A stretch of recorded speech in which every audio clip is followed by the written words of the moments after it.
नमस्ते महाराष्ट्र.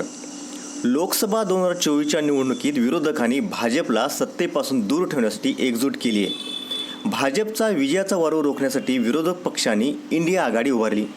मात्र लोकसभा निवडणुकीपूर्वी विरोधकांची गाडी जागा वाटपावरून अडकली आहे. या जागा वाटपात काँग्रेसला सर्वाधिक अडचणींचा सामना करावा लागतोय.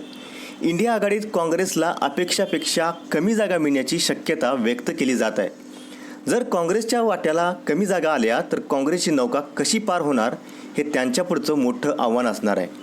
काँग्रेसला का कमी जागा मिळतील अशी कोणती कारणं आहेत ती काँग्रेससाठी डोकेदुखी ठरणार आहेत हे आपण या व्हिडिओतून थोडक्यात जाणून घेऊ. पण त्याआधी न्यूज भारी या यूट्यूब चॅनलला सबस्क्राईब करायला विसरू नका. लाईक शेअर तुम्ही करणारच तेव्हा जाणून घेऊ काँग्रेससमोरील आव्हानं. मी दीपक चौगले. नुकत्याच 3 राज्यातील विधानसभा निवडणुकीत काँग्रेसला पराभवाची चव चाखावी लागली.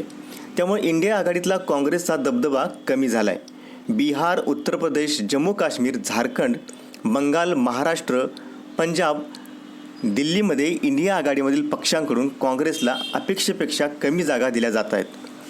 1984च्या लोकसभा निवडणुकीत 404 जागा जिंकून विक्रम करणाऱ्या राष्ट्रीय पक्षाची सध्याची ही अवस्था आहे. आता राज्यानुसार समजून घेऊया काँग्रेसचं घोडं नेमकं कुठे अडलं आहे ते. आसाम, कर्नाटक, तेलंगणा, मध्य प्रदेश, छत्तीसगड, राजस्थान, गुजरात, हिमाचल प्रदेश आणि उत्तराखंडमध्ये काँग्रेस ही स्वबळावर निवडणूक लढवू शकते. मात्र इंडिया आघाडीसोबत निवडणूक लढवण्यासाठी काँग्रेसला गुजरातमध्ये आम आदमी पार्टीसोबत जागा वाटून घ्याव्या लागतील. राजस्थान, मध्य प्रदेशमध्येही समाजवादी पक्ष भागीदार होऊ शकतो. 42 जागा असलेले पश्चिम बंगाल, 40 जागांचे बिहार, 80 जागा असलेले उत्तर प्रदेश आणि 48 जागा असलेले महाराष्ट्र हे काँग्रेससमोर एक मोठं आव्हान आहे. 2019च्या लोकसभा निवडणुकीत काँग्रेसनं बिहारमध्ये 9 जागांवर निवडणूक लढवली आणि फक्त एकच जागा जिंकली. काँग्रेसनं झारखंडमध्ये लोकसभेच्या 7 आणि महाराष्ट्रात लोकसभेच्या 25 जागावर उमेदवार उभे केले होते. बंगालमध्ये 42 जागांवर निवडणूक लढवली परंतु केवळ 2च जागा त्यांना जिंकता आल्या.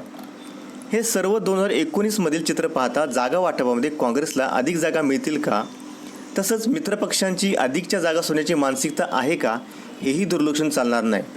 मित्रपक्षांनी 2019च्या लोकसभा निवडणुकीत विजय किंवा पराभवाच्या आधारावर जागा वाटपाचा फॉर्म्युला आणल्यास ते काँग्रेससाठी अडचणीचं होऊ शकतं.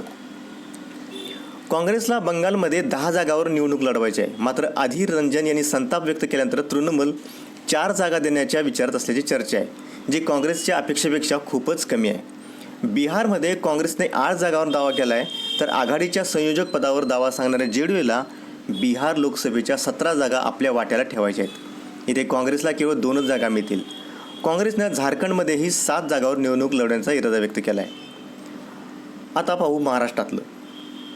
महाराष्ट्रात उद्धव ठाकरे गटाने 23 जागांवर दावा केला आहे तर इथे काँग्रेसला 20 जागावर निवडणूक लढवायची आहे. यामध्ये शरद पवारांचा राष्ट्रवादी आहे. महाराष्ट्रात काँग्रेसला 15 जागावर समाधान मानावं लागू शकतं. जम्मू काश्मीरमधील 5 जागांपैकी काँग्रेसने 2 जागावर निवडणूक लढण्याची इच्छा व्यक्त केली आहे. राष्ट्रवादी आणि PDP आधीच 3-3 जागांवर ठाम आहेत. सर्वात मोठी समस्या दिल्ली आणि पंजाबमध्ये आहे. काँग्रेस दिल्लीत लोकसभेच्या 3 आणि पंजाबमध्ये 6 जागांची मागणी करत आहे. एकूण जागा वाटपाच्या या त्रांगड्यामध्ये काँग्रेसला आपलं अस्तित्व टिकवून ठेवायचं आहे. सोबत निवडणुकीत विजयाचा मोठा आखाडाही पार करायचा आहे. हे दिव्य पार पाडण्यासाठी राहुल गांधी आणि मल्लिकार्जुन खरगे यांची ब्रिगेड मित्रपक्षाला घेऊन ही नौका कशी पार करणार हे मात्र आवर्जून पाहावं लागेल. ही जागा वाटपाची इन्साईट होती तुम्हाला कशी वाटली हे आवर्जून सांगा आणि न्यूज भरीला सबस्क्राईब करा. जय महाराष्ट्र.